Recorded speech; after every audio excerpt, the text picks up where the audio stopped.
This is the Engwe L20, and it's an e-bike that really punches above its weight. In the UK and most of Europe, we're limited to 250 watt rated power e-bikes. Hello. And this comes within that. But it's actually a really comfortable, fun ride as well. So with all fat tyre e-bikes, the wheels just roll because they absorb so much of faults and bumps in the road that they just roll over pretty rough terrain. But you can make it even smoother by using the front suspension.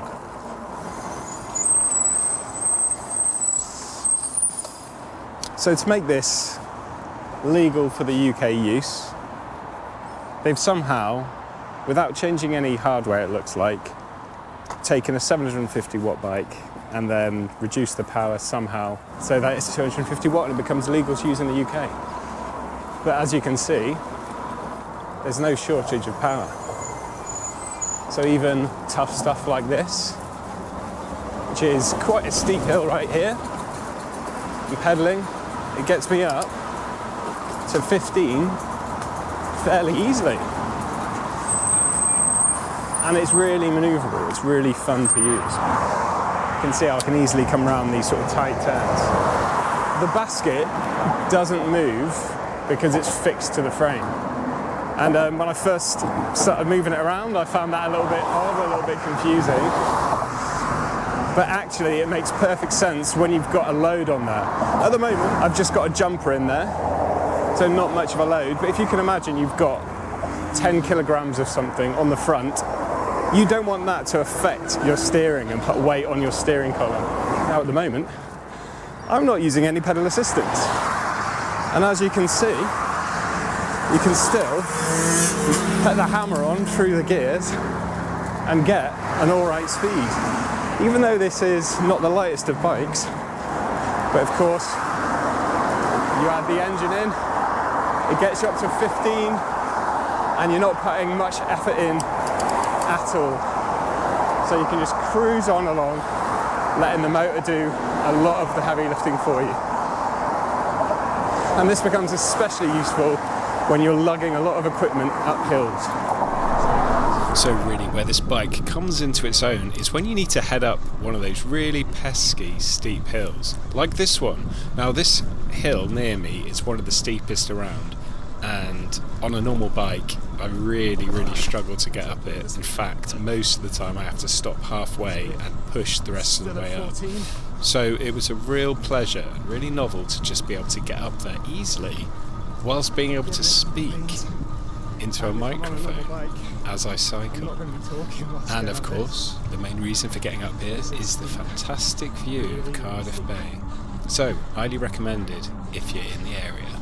But yes, this e-bike has more than enough power to get you up a very steep hill. Let's talk about the brakes.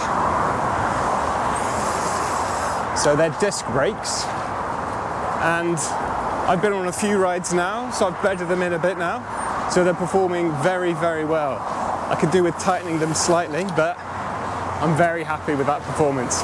Now they are mechanical, which do not perform as well and stop you as quickly, generally, as hydraulic. But honestly, it doesn't need any more than it has. It's perfect.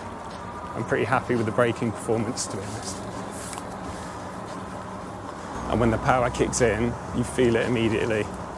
But of course, being in the UK and EU, it cuts off at 15.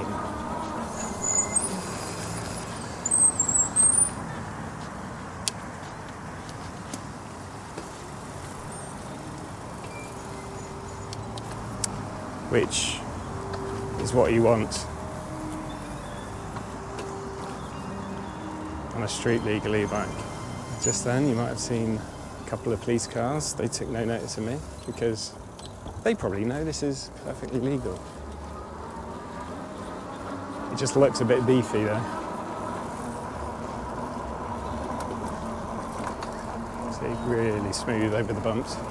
Just like other Engwe bikes, it comes extremely well packaged with lots of padding to keep it nice and safe for when it gets to your door. So once you add the handlebars, take out the battery so you can lift the bike round, add the front wheel, secure that in place, you can then fit the pedals and the mudguard and the front cage. Power tools are not necessary for this job actually, but if you've got it, why not use it? And then you're free to go and ride to your heart's content. So overall, a really fantastic bike from Engwe, which I would say is suitable for any kind of rider. With its step-through design, anyone can really use it, but it also has a great riding position. So if you want to know any more about this bike, then check the links below.